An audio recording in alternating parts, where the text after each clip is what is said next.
अमरीश भाई उठ, आज स्कूल नहीं जाएगा क्या? भैया मास्टर स्कूल में पैसे मांगते हैं। मैं जानता हूँ आपके पास पैसे नहीं है, मैं इसलिए स्कूल नहीं जा रहा। भाई तू पढ़ेगा नहीं तो इस गरीबी से बाहर कैसे निकलेगा? लेकिन भैया फीस। भाई मैं फीस का इंतजाम करता हूँ। भैया आप इधर उधर क्या देख रहे हो? घर में बेचने के लिए कुछ नहीं रखा। भाई तू स्कूल जा, मैं आज शाम तक कुछ भी करके फीस का इंतजाम कर दूंगा। ठीक है भाई। मैं किसी के पास काम देख कर आता हूँ, शायद काम मिल जाए। चलता हूँ।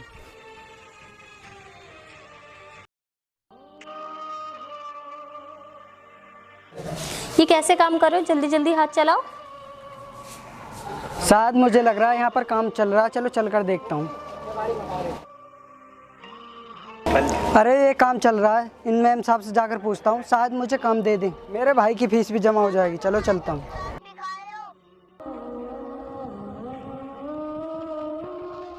मैम साहब, ये आपका ही काम चल रहा है? जी हाँ, हमारा ही काम चल रहा है। आप बताओ। मैम साहब, मुझे अपने भाई की फीस जमा करनी है, मुझे काम दे दीजिए। जब तुम्हें अपने भाई को पढ़ाने की औकात नहीं है तो स्कूल भेजते क्यों हो? मैम साहब, हम तो पढ़े लिखे हैं नहीं, हमने सोचा अपने भाई को ही पढ़ा लें। जिसका बड़ा भाई पढ़ा लिखा नहीं है वो अपने छोटे भाई को क्या पढ़ाएगा? मैम साहब, आपको काम देना है तो दीजिए, वरना मुझे जलील मत कीजिए। ओ मिस्टर, अपनी अकड़ अपनी जेब में रख। और रही बात जलील करने की, तुम कोई इज्जतदार लोग नहीं हो। मैम साहब, आप मुझे कृपया करके कुछ काम दे दीजिए।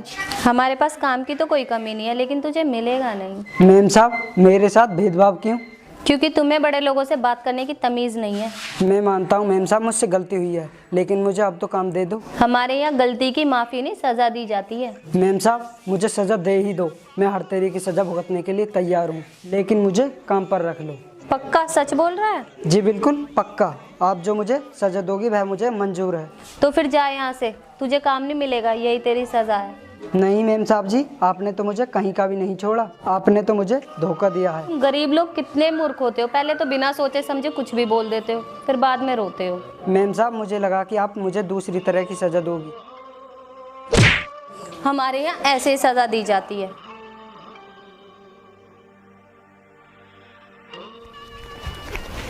अरे भाई, तू इधर कहाँ जा रहा है? भैया मैं स्कूल से आ रहा हूँ, फीस ना मिलने की वजह से मेरा स्कूल में से नाम काट दिया। क्या तूने उन्हें बताया नहीं कि कल फीस जमा हो जाएगी? भाई मैंने उनसे बोला था, फिर भी उन्होंने मेरा नाम काट दिया और वो कह रहे थे कल से स्कूल मत आना। तू चिंता मत कर भाई, मैं तेरा अच्छे से स्कूल में एडमिशन करवाऊंगा। भाई समस्या तो वही है, लेकिन आप पैसे कहाँ से लाओगे?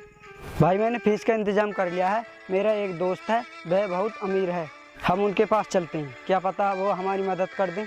चलो भाई, तो फिर चलते हैं। चलो।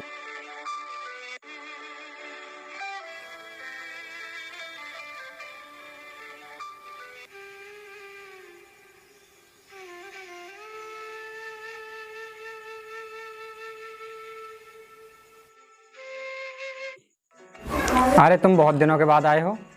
एक छोटी सी उम्मीद लेकर आया हूँ आपके पास, मुझे निराश मत करना। तुम यहाँ क्यों आए? तुम्हारी इस घर में पैर रखने की औकात नहीं है। सुन छोटी, तू 2 मिनट चुप नहीं रह सकती क्या? अरे ये लड़की तो। अरे ये मेरी छोटी बहन है, तुम अपना काम बताओ, क्यों आए? अरे मुझे अपने छोटे भाई का एडमिशन कराना है, कुछ पैसों की ज़रूरत पड़ रही है। मुझे तो पहले से ही पता था, यहाँ जितने भी गरीब लोग आते हैं ना, पैसे के लिए ही रोते हैं। रोहित भाई, पैसे तो मैं तुझे दे दूंगा, मगर तुझ पर भरोसा नहीं है कि तू पैसे देगा या नहीं। मैं कुछ भी करूं, पक्का आपके पैसे वापस दे दूंगा। शायद तुम भूल रहे हो, तुम भी इसी तरह गरीब थे। उस समय हम यही सोचते तो तुम आज इस मुकाम पर नहीं पहुंचते। तो तुमने इसमें क्या एहसान कर दिया? मैं इस काबिल था, मुझे अपने आप पर विश्वास था कि मैं तुम्हारे पैसा लौटा सकता हूँ, पर भाई मुझे तुम पर विश्वास नहीं है। भैया जी मुझ पे तो विश्वास करो, मैं वादा करता हूँ आपके पैसे लौटा दूँ। अरे चल, मुझे तो तेरे भाई पर विश्वास नहीं है, तो तुझ पे क्या होगा? भाई चल यहाँ से, अब ये अमीर बन गए, अब ये बहन नहीं रहे जो हमारे घर आकर कभी हाथ फैलाते थे, अब तो इन्हें हम पर भरोसा भी नहीं रहा। भैया ही आपके सामने आपकी बेइज्जती कर रहा है, इसे धक्का मार के बाहर निकालो। इससे पहले मैं अपनी मर्यादा भूल जाऊँ, निकल जाओ यहाँ से। चलो निकलो यहाँ से।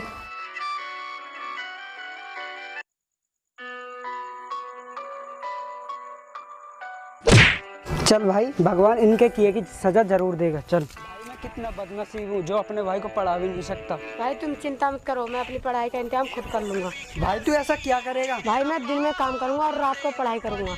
नहीं भाई, अभी तेरा बड़ा भाई जिंदा है। भाई तू यहाँ बैठ, मैं अंदर जाकर ठेकेदार से मिलकर आता हूँ, शायद कुछ काम दे दे।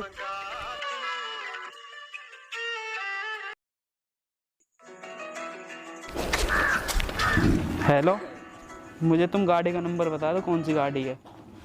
हाँ, और उसमें गैस एजेंसी का मालिक भी है। और तुम चिंता मत करो, मैं रास्ते में किराए पर ठोक दूंगा, वहाँ पर कोई आता जाता नहीं है। अच्छा, यह नंबर है UP 8367। अरे ये आदमी कौन है? इसने तो मुंह पे मास्क लगा रखा है, लगता है किसी की जान को खतरा है। बैग में से पेन निकालता हूँ और उस गाड़ी का नंबर नोट करता हूँ। अब जो गाड़ी यहाँ से निकलेगी उस गाड़ी का नंबर मैच करूँगा और उस आदमी को बचाने की कोशिश करूँगा। अरे ये गाड़ी का नंबर तो वही है जो उस आदमी ने बोला था, पर इसे कैसे रोकूं? ये तो बहुत स्पीड से आ रही है। इस आदमी की जान को खतरा है, मुझे कुछ भी करके इस गाड़ी को रोकना होगा। ये है तो बहुत दूर निकल गई। हाँ याद आया, इस रास्ते पे शॉर्टकट है, मैं इस गाड़ी को रोक सकता हूँ।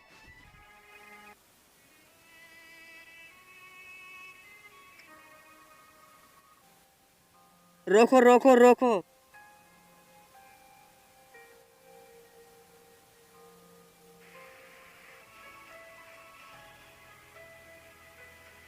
अरे बता क्या बात है, आज मेरी डील पक्की होनी, अब मैं लेट हो जाऊंगा, जल्दी बता क्या बात है।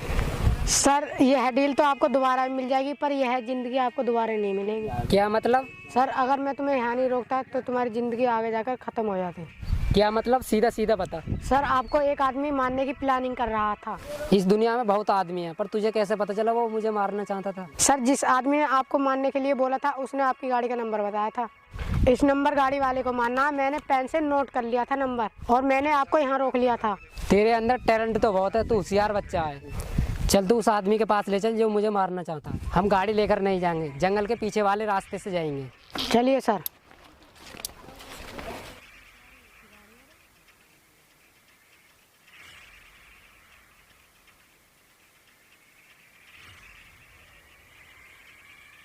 अरे यार, क्या मजाक कर रही थी मेरे साथ? उस नंबर की तो कोई गाड़ी नहीं आई अभी तक।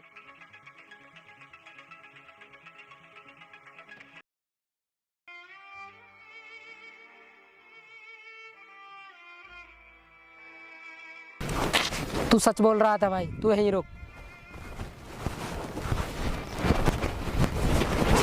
स्टैंड अप, बोल तुझे किसने भेजा है? गोली मत चलाना, मैं सब बताता हूँ। मुझे पूजा और जीतपाल ने भेजा है। उनकी ये हिम्मत कि मुझे मरवाने की कोशिश कर रहे हैं। वह आपको बर्बाद करना चाहते हैं। उनके कहने से मैं बर्बाद नहीं हो जाता। बर्बादी क्या होती है मैं उन्हें दिखाता हूँ। साहब मुझे जाने दो। चला जा यहाँ से और इस शहर में तेरी शक्ल ना दिख जाए।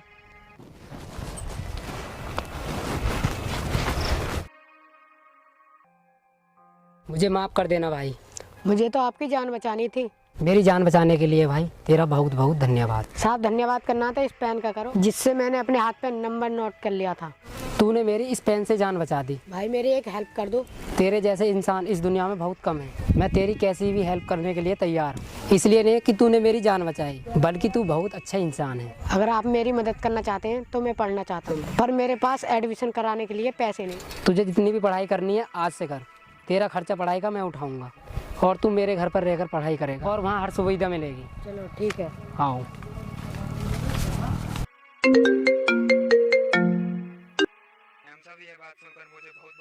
हेलो, हाँ क्या हुआ? भैया क्या हुआ? भैया क्या हुआ, कुछ तो बोलो। बहना, हम तो बर्बाद हो गए और रोड पर आ गए। भैया ऐसा क्या हो गया?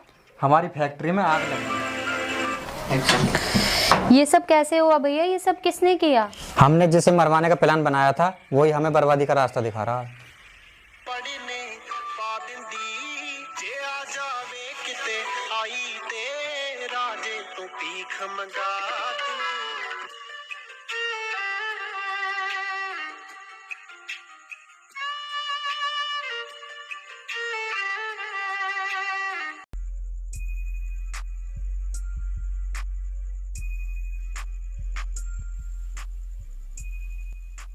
रोको रोको।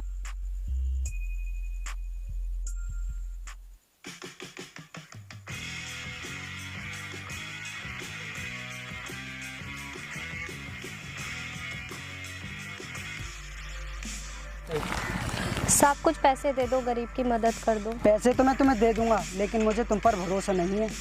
क्या मतलब साहब? पहचाना नहीं? तुम ध्यान से देखो मुझे। आप लोग? जी हाँ, पहचाना। सर हम आपसे उधार नहीं मांग रहे हैं, हम भीख मांग रहे हैं, 10-20 रुपए दे दो। आजकल हमारा भिखारियों से विश्वास उठ गया है। साहब भीख नहीं देनी है तो मत दो, लेकिन हमें गाड़ी में बिठाकर स्टेशन तक छोड़ दो, हम वहाँ पर जाकर भीख मांग लेंगे। तुम्हारी औकात नहीं है इस गाड़ी में बैठने की। लगता है उस दिन की मेरी बात का बुरा मान गए। एक बात बताऊं तुम्हें, बुरा वक्त सबका आता है, इसलिए अच्छे वक्त में उसकी मजाक नहीं बनाना चाहिए, बल्कि उसकी मदद करनी चाहिए। साहब हमें माफ़ कर दो, हमारा सब कुछ बर्बाद हो गया, हमारी फैक्ट्री में आग लग गई, हम पे बहुत कर्जा हो गया है, हमारा गाड़ी बंगला सब बिक गया।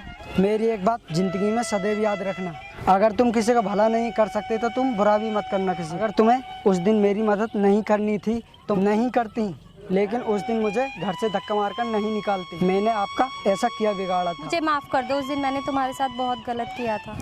मैं दौलत के घमंड में अपनी पुरानी दोस्ती भूल गई थी। भाई तुम ही कुछ ही ने पैसे दे दो, चलो चलते हैं।